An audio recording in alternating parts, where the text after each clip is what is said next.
Support. The maestro, please! A lot more albums to talk about this week, given they're all classical and jazz albums, and all of them aren't technically new, they just recharted, but we haven't talked about them before. This'll be for the week of January 18th, 2020. On this day in music back in 1976, Barry Manilow's I Write the Songs hits #1 in the US, which is a weird name for the song because Barry Manilow didn't write it. Bruce Johnson of the Beach Boys did.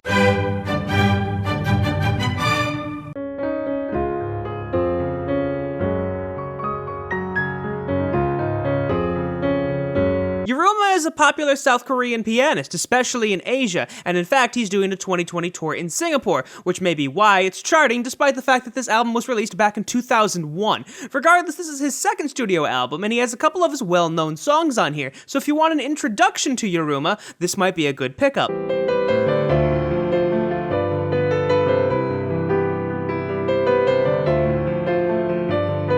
If, on the other hand, you want a more general summary of his career, or at least the first 10 years of it, you can pick up this compilation album.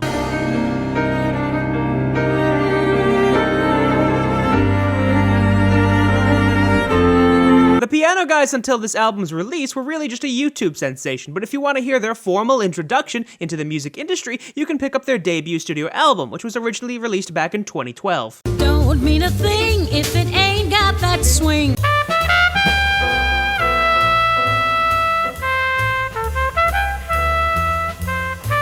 One of the greatest selling jazz albums of all time, and in fact just last year, it's received its quintuple platinum certification. And the song you just heard, So What, was used in my end of the year video that I just did, so go ahead and click that link that just popped up.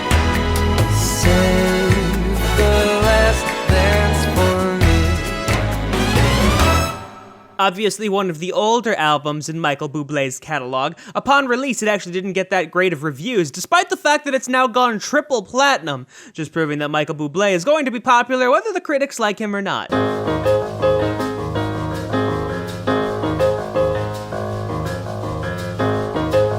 To be fair, the last Vince Guaraldi album we talked about was in relation to Halloween, and we talked about that in September. So I guess we're at least closer to the holiday this time, and this is the big one that people know him for. I mean, come on, Linus and Lucy?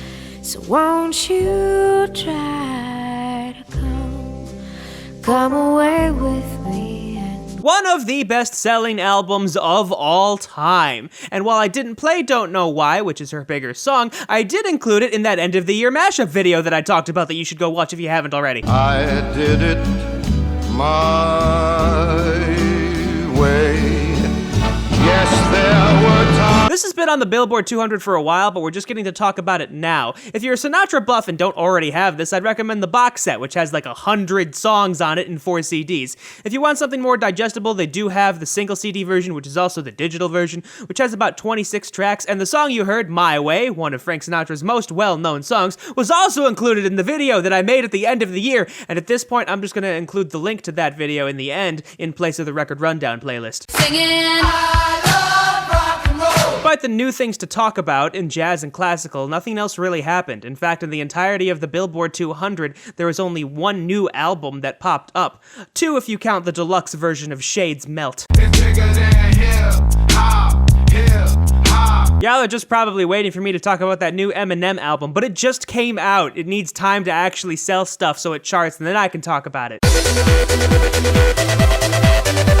We're still waiting on the first EDM album of 2020 for me to talk about. And now I need some help from the maestro, please! Into the end. Into the end.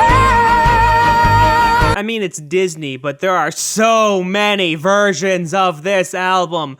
Most likely due to the fact that it's been put out in multiple languages, so really the versions are just a bunch of the same songs, but in different languages. Whole squad got the juice. Yeah. Sing the stand like a flute. Yeah. Whole spot going on. JackBoys on the news. Hopefully his next album does just as well as this and Astroworld, though I imagine Astroworld in the long run is going to do better than this compilation album. Regardless, I imagine he wants that hat trick of 3 #1 albums with his name on it. We'll be a fine line.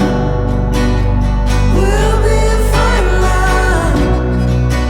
And guess what went gold this week? That's right, it's this album, which is surprising because the next album that we're going to talk about, Yeah, Hollywood is bleeding, but we call it home. still has yet to get any sort of US certification. I guess Harry Styles fans have more money than Post Malone fans. You don't wanna start with me. Got some hood niggas posting in the Jordan. I have his nigga on back of a carton. Spin Larry Bird, 33 on Cartier. I got 33. Well, the box off of this album has become #1 on the Billboard Hot 100, despite the fact that it is not technically a single from this album, as of yet anyway. Nothing technically new this week, but hey, at least we had something to talk about other than the top 5 albums, and I got to pimp out my end of the year video for what? This is the 4th time I brought it up? Just click the link on the end card. And now I need some help on the mic stove, please. Mic stove. Mic stove. Mic stove. Mic stove. Mic stove.